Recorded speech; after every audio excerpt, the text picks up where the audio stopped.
Kabut di Gunung Slamet tidak pernah benar-benar turun. Dia datang, aku baru menyadari itu setelah berhasil pulang sendirian. Waktu itu, kami berlima mendaki lewat jalur Bambangan. Pendakian biasa, tidak ada yang aneh, tidak ada yang nekat. Aku Raka, bersama Dian, Bima, dan Sari, teman-teman dekat. Sudah sering naik Gunung Bareng.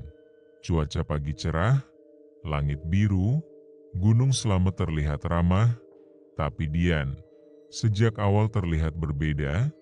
Dia lebih diam. Sebelum berangkat, dia sempat bilang pelan ke kami. Di Slamet, jangan sembarangan manggil nama, jangan teriak, jangan sombong. Kami hanya tertawa waktu itu. Kabut mulai datang sore hari, cepat sekali. Belum jam 4, tapi jarak pandang langsung tinggal beberapa meter. Suara hutan hilang, tidak ada burung, tidak ada serangga, hanya suara langkah kaki kami sendiri. Dan itu yang bikin tidak nyaman. Seolah-olah gunung ingin memastikan kami sadar sedang berjalan di atas dirinya. Tiba-tiba, Sari berhenti. Dia bilang, "Denger nggak?" Kami semua ikut berhenti. Awalnya cuma angin, lalu ada suara, pelan, jelas, "Sar." Sari langsung pucat. "Itu namaku," katanya. Kami saling pandang. Tidak ada siapa-siapa. Kabut diam, terlalu diam. Dian langsung bilang, "Jangan jawab, apapun yang kalian dengar, jangan dijawab." Kami lanjut jalan, lebih cepat, tapi belum lama. Sekarang giliranku, rak. Suaranya terdengar, dekat, seperti tepat di belakang kepala. Aku berhenti, tenggorokanku kering. Aku tahu, kalau aku menjawab, sesuatu bakal terjadi. Kami akhirnya berhenti di sebuah tanah lapang. Tidak ada di peta. Tapi saat itu kami tidak punya pilihan. Malam turun cepat, kabut tetap tebal, api kompor menyala, tapi cahayanya seperti diserap kabut. Dian tidak makan, dia cuma duduk, menatap gelap, lalu dia bilang, "Mulai sekarang, jangan sebut nama satu sama lain, panggil pakai sebutan." Kami tidak bertanya kenapa, kami sudah terlalu takut. Malam itu, aku bermimpi. Aku berjalan sendirian di jalur kabut, lalu aku melihat diriku sendiri berdiri di depan. Dia tersenyum dan berkata, "Namamu berat, boleh aku simpan?" Aku terbangun dengan napas terengah. Jam menunjukkan pukul 2 lewat, dan aku mendengar langkah di luar tenda. Lalu, tepat di samping telingaku, rak. Aku menutup mulutku sendiri, supaya tidak menjawab. Pagi datang, tanpa matahari, kabut masih ada. Kami sepakat turun, tidak ada samit.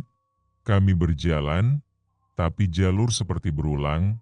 10 menit, 20 menit, kami kembali ke tempat yang sama.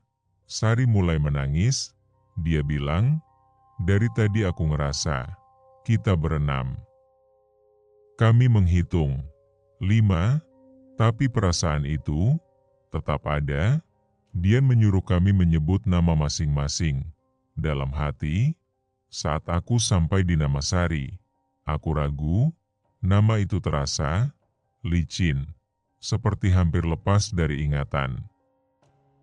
Beberapa langkah kemudian, Sari hilang, tidak jatuh, tidak teriak, tidak ada jejak. Bima panik, dia berteriak memanggil namanya. Dan dari kabut, ada suara menjawab, "Bim." Dian langsung menjerit, "Itu bukan dia."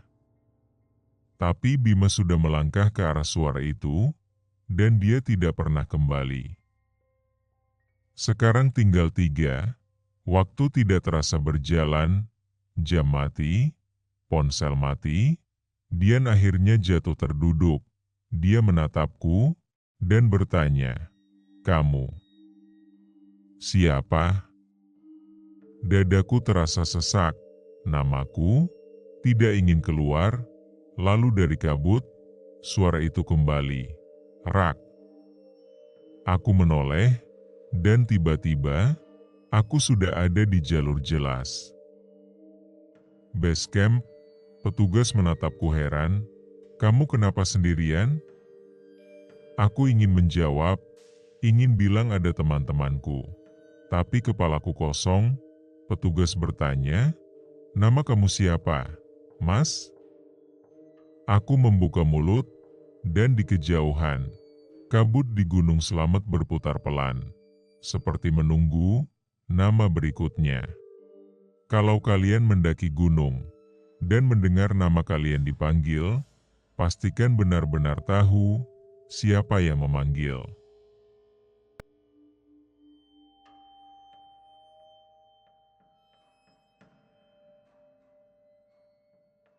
Cerita ini menegaskan bahwa Gunung Slamet digambarkan bukan sekadar tempat pendakian, melainkan entitas tua yang memiliki kesadaran dan aturan sendiri.